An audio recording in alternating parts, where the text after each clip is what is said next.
was always the Jags. It's always the Jags. It's always the Jags.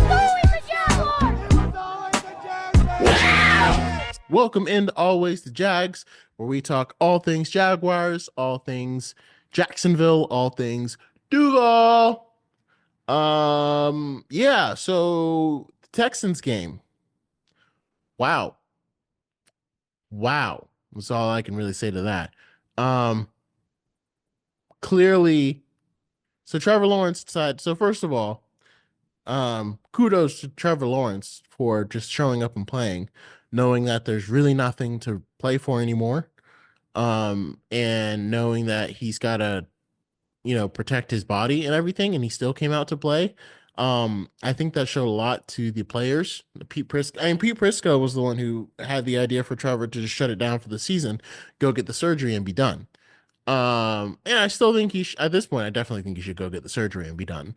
But kudos to him for coming in, being like, no, this is our home crowd. I want to come play, against the Houston Texans. And, I hate to say that decision bit him, but I don't think the team sees it that way, So, we'll dive right into the game. We lost to the Texans 23-20. And of course, what everyone is discussing is the late hit from Azeez Al-Shaair on Trevor Lawrence as he was going for a slide. Of course, this naturally erupted into a brawl, which, again, if you follow any pundit or anyone, they were saying two things. First of all, how could it not erupt into a brawl? And second of all, kudos on Evan Ingram and every other player who stood up for their quarterback and not going to let him get pushed around like that. I think most people would say, like, Jerry and Jones got thrown out, and I think that'll be the only ejection that Doug Peterson will be like, good job. I don't know how Doug Peterson responds to this, honestly, because he's, like 1 foot out the door, about to be fired. So it's hard to be mad at a player for sticking up to your quarterback, because that was an egregious late hit.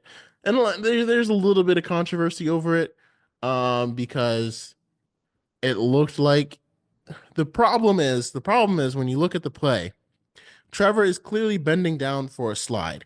And when Trevor goes down to slide, Azeez Al-Shaair lowers with him. Right? And so they lower at the same time. And so it's like, what are you doing? Why are you lowering your body while Trevor is clearly going into a slide, lowering his body? Right? Like, at that moment, if you see him lower, there's no reason for you to lower. It looked like you were lowering to hit him, even though he would try to hit him before he slid, right? And instead of going over the top of him. And I guess it's because, Patrick Mahomes and guys like that will do like a fake slide or something like that. All I can say is, I don't know if he did it on purpose. Right? That's the one thing I can't assess. I can't assess if he was like, you know what? Trevor's going down for a slide here. I'm going to pop him just to let him know how it feels. Like, I'm going to give him a little something. I don't think that was his intention. Right? But whether that was his intention or not, if he thought Trevor was fake sliding, he still ended up hitting a defenseless player. Right? Because Trevor's going for a slide and he hit him. Is a defenseless player. So, and you could tell by the way Trevor's head hit the back of the turf, gave him a concussion, looked horrible. Evan Ingram came over and started throwing hands with him. And again, I do not condone violence, so I can't really comment on this because I can't condemn the action. I can't condone the actions, but I also can't condemn them because, if you see someone that you love or that you need to stick up for that gets harassed, like, you're going to step in, right, and intervene. So I will just leave it at that from my personal opinion. But also, like, that is what football players are supposed to do. It's a rough game. And if you don't have the back of your team, like, to me, that's what makes a team. If you don't have the contracts and everything aside, if you don't have the back of your team, who are you? And I think that's the best part about being a professional, being able to step into an environment and join a team, because some of these guys will be on other teams next year, right? Like, and some of these guys were on other teams before. Like, Evan Ingram was a Giant for a long time. Now he's a Jaguar, right? And he acts like it and he plays like it and he defended Trevor like it. And I think that's all you can. I mean, that's one of the main things you want in a team. And I mean, the craziest part is Azeez Al-Shaair got suspended for 3 games. Without him in the game, the Texans defense was crumbling because that other linebacker who came in was not good in the run game. He couldn't get off blocks and he was bad in coverage. So we were kind of having a field day. And I'm like, how great would it have been to come back and win that game? After Trevor Lawrence gets knocked out, the whole team rallies around it and just goes for the win, right? And again, part of the issue was Jarrian Jones ended up throwing a punch, a rookie, which is really fiery for a rookie on defense, because usually like players get close, but like for the a rookie on defense to get thrown out, for throwing a punch, it just shows how much Trevor really means to the team. So anyway, he ended up getting ejected. So that meant Darnell Savage had to come in and play nickel, which meant either Cisco or Johnson, I can't remember which one, came back in at safety. And again, they haven't been great back there all year. So it's not really surprising that Joe Mixon was kind of able to run all over everybody because we didn't have our biggest thumpers back there at the safety spot or in the nickel spot. So or we didn't because our nickel spot was being played by Savage. So it creates a lot of issues, I guess, for not just creates a lot of issues, but like I said, had we been able to win that game, honestly, Jaguars would have had a shot at the postseason. Had we rallied, whether Trevor stays out for the rest of the year or not, and it probably would have been a one and done. But like you look at our remaining schedule, you look at if we beat the Texans, now we're tied for the head-to-head matchup. And you look at the Texans schedule, coupled with the fact that Azeez Al-Shaair is out. And it's only possible because the Texans lost to the Titans the other week. Now, of course, we'd have to sweep the Titans, which would have been tough. We would have had to beat the Colts again, who are getting better. And we would have had to beat but I mean the Jets and the Raiders don't look good. I mean, the Jets almost beat the Seahawks and then they choked. And I think by the time the Jets come to Jacksonville, they would have already punted on the season. And at this point now the Jaguars are punting on the season. But it's crazy to imagine it was that close because the Texans, they have to face the Chiefs and the Ravens, as well as someone else next week, and I can't remember who it is. So that could easily be 3 losses in a row. Next thing you know, because right now the Jaguars were 2-10 now, and they previously were 2-9. The Texans, I believe, were 7-5 coming into the game. Let me check the scores here real quick. The Texans were, so now they're 8-5. So they were 7-5, right? So if the Texans lose, that makes them 7-6. And the Jaguars would have went to 3-9 if we won. And then that means if the Texans lose their next 3 games, if they lost against and who did the Texans play? Let's see here. The Texans would have lost to the Chiefs. No, sorry, that's not the one. They're not on a bye week either. Oh, Miami. So, without Azeez Al-Shaair, Texans easily could have lost to Miami because of their offense. So now the Texans would have been at, what did I say, 7-6. So now they're 7-7. Week 16, lose to the Chiefs. Now they're 7-8. Week 17, lose to the Ravens. Now they're 7-9. And 7-9 because we're the Ravens. Ravens right here. And then week 18, the Texans play Tennessee again. And I may be a tall task asking Tennessee to sweep the Texans twice. But if Tennessee beat them again in that game, that would have made them 7-10. And the Texans would have missed the postseason. I don't know how it would have worked if they went 8-9 and tied with us, I think based on strength of schedule, they still would have won. Um, but again, on paper, all the Jaguars' next games are winnable. It just would have had to start with this Texans game. Um, and when I say winnable, I mean like Mac Jones could have won them. That's how winnable I think that they are. But again, Jaguars have had so many, like it would be different if we had Christian Kirk available. We don't have Kirk or Davis because again, Gabe Davis hasn't been playing that well, but he's still another body on the field. He's still better than Austin Tremmel or um still better than Austin Tremmel or Tim Jones, right? Like effectively right now we're playing with two receivers, Parker Washington and Brian Thomas Jr. And why Press Taylor isn't using more two tight end sets? I don't know. When we've got Brenton Strange and Evan Ingram, don't ask me. I just make podcasts. So anyway, going all the way back to the Azeez Al-Shaair controversy, here's the part that hits me the most. I had a lot of respect for D'Amico Ryans. Nick Caserio, not so much. Don't really care about him. But as much as I hate the Texans, I had a lot of respect for D'Amico Ryans because what he was able to do with the organization, turn them around, of course, being a black coach, all of that stuff. He's got a lot of things stacked against him, and he still was able to go in and do a good job for the Texans organization and franchise. Um, a turnaround and rebuild that started in literally 1 year. But here's my issue on the game. And like I get like a coach kind of has to you got to defend your players, right? Um, and all coaches, need to defend their players. But he went a little too far. He went a little too far. He essentially blamed Trevor Lawrence for the late hit.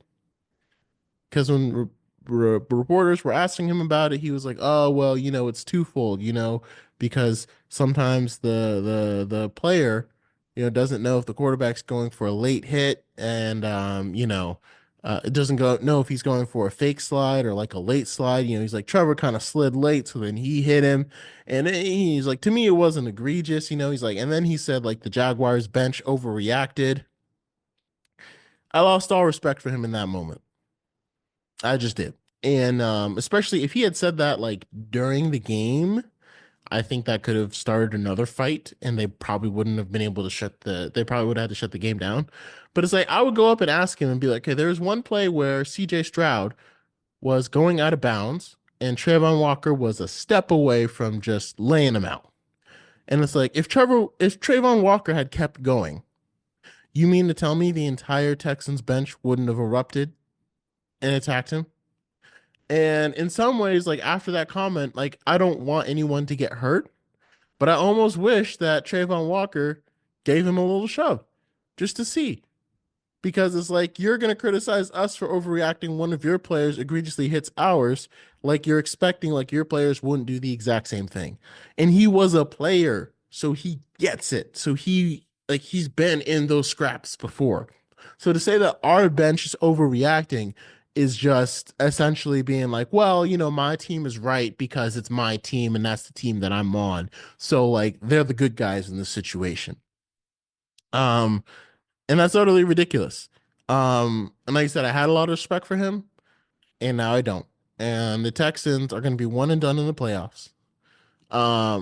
They haven't looked as good and I think that's the thing that kills me the most about this season is with how good the Texans were last year and how much it seemed like they loaded up with Danielle Hunter, Stephon Diggs, and all these pieces just coming together, and it seemed like Texans were going to make a deep run. And even though the Jaguars, like in 2022, people were thinking like, man, because the Jaguars were able to snatch the division from the Titans, we might have a stranglehold on this thing for years to come. And of course, that didn't end up happening in 2023, largely because of the emergence of CJ Stroud. And CJ Stroud hasn't been as good this year. His offensive line has him way sped up, and he's missing throws and things like that. Bryce Young has looked better over the past like 3 or 4 games than CJ Stroud has, which makes me very happy because I live in Charlotte. But anyway, so like we had a chance to take the division back this year because the Texans haven't been that good. They've not been that good. I mean, look at the games last year. They beat us 37-23.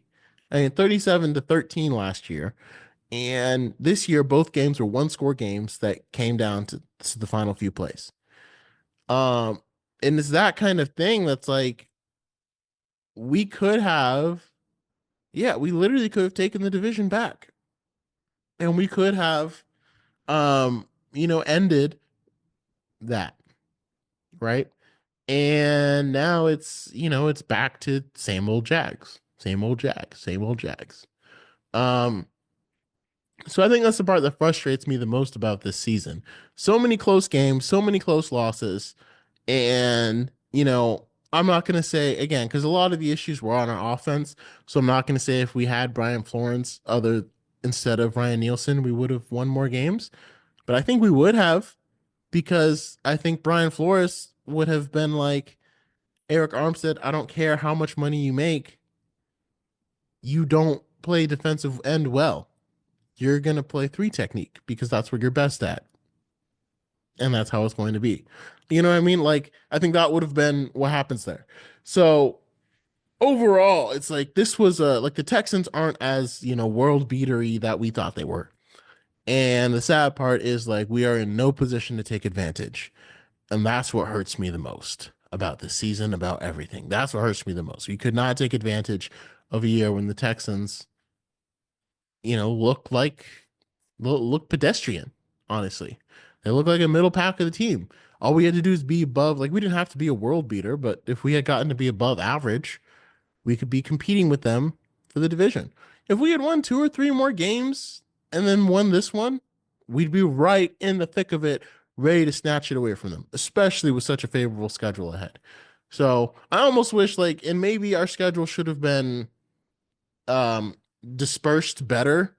I don't know, because sometimes if you face all of your tough teams at the beginning, it can put you in a rut and then it's hard to kind of climb back out of and win some winnable games.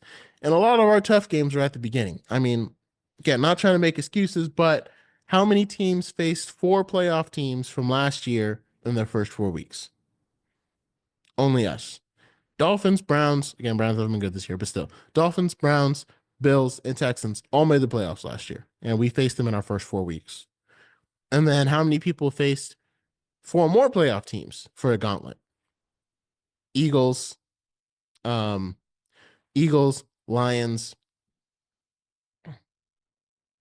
Packers, and who else did we play? The Vikings won a playoff game, but they ended up being playoff team, but they ended up being really good this year. So we had some very tough games, right? Um, and the fact that we were in a position to win them says a lot. But the fact that we didn't win them also says a lot. So I guess next week we'll probably dive more into the draft. I ended up spending most of the time talking about Trevor Lawrence and all the controversy around Azeez Al-Shaair laying on that hit on Trevor Lawrence. So next week next week after we'll talk a little bit more about the draft and what we're looking for. Because again, if you look at our roster, if you just put our players in the best positions, it's not as devoid as we think. Like we have starters in almost every spot. I do really like the Walker Little extension. My thing is again, why the Jaguars have crafted this because we had rookie contracts are very, very valuable, right? And we've had a starting caliber left tackle ever since we drafted him. Like at least a year, maybe not his rookie year, but ever since he took over for Cam Robinson after he got hurt, which I think was 2020, it was 2022, we've had a starting caliber left tackle. And then when Cam Robinson got and I think they wanted him to play right tackle for they wanted Walker. I think they were going to have Walker Little play right tackle and have Juwan Taylor leave in free agency because Cam Robinson had already got the deal. Okay. But then Cam Robinson got himself suspended. So then we ended up drafting Anton Harrison. And because we needed another tackle because Cam Robinson wasn't going to be available. So we ended up drafting Anton Harrison, having him play right tackle and letting Walker Little back up Cam Robinson. And so again, it's like things like this that happen to the Jaguars. We end up wasting Walker Little's rookie contract because Cam Robinson ended up getting suspended. And we ended up drafting a right tackle. And it's one of those things that's like Walker Little's a good player to me. To me, he's a at least average starting tackle, if not above average. But we could have had him for cheap. And we were paying Cam Robinson all this money while we had Walker Little, probably one of the best backup tackles in the league. And then now Cam Robinson is gone. And now Walker Little is going to be taking up about the same amount of cap space as Cam Robinson. Instead of freeing up cap space to have Walker Little on the team. Like that's what good teams do. They replace their aging veterans with rookies on rookie contracts, maybe give them a year to develop and then put them into the starting lineup. But it's like when you wait this long, now you gave him a deal to go start and be your left tackle, which is good because, that gives us some clarity on the situation going forward. But it's like, I honestly think if Cam Robinson didn't get suspended, we wouldn't have drafted Anton Harrison. I think we wouldn't have picked a tackle until a little bit later. I don't think we would have taken a first round tackle that would need to start day one, right? I don't think it was a bad move, but I think it was the move predicated by Cam Robinson's suspension. It's like these are the things that the Jaguars that's what happens to us, right? Like that's just the way that it seems to go. So yeah, so I guess that's it for my little rant. And at the beginning of 2023, at the end of last year, I don't know if I would have let Cam Robinson go based upon the way that our run game was going, but if it meant bringing in a better cornerback or something like that, I would have released Cam Robinson before the season even started. And I don't even think we got much from him from the Vikings. I mean, he made a good trade chip, but again, it's like we can't even get 1 year of two rookie contract tackles. It's just it feels like mismanagement, and I don't know what you do end up doing about it. But I'm sure Shad Khan has some decisions to make in the offseason. So thank you for joining us. Again, remember, it was always the Jags, even though it's not really currently. But tune in next week. Thank you guys so much for listening.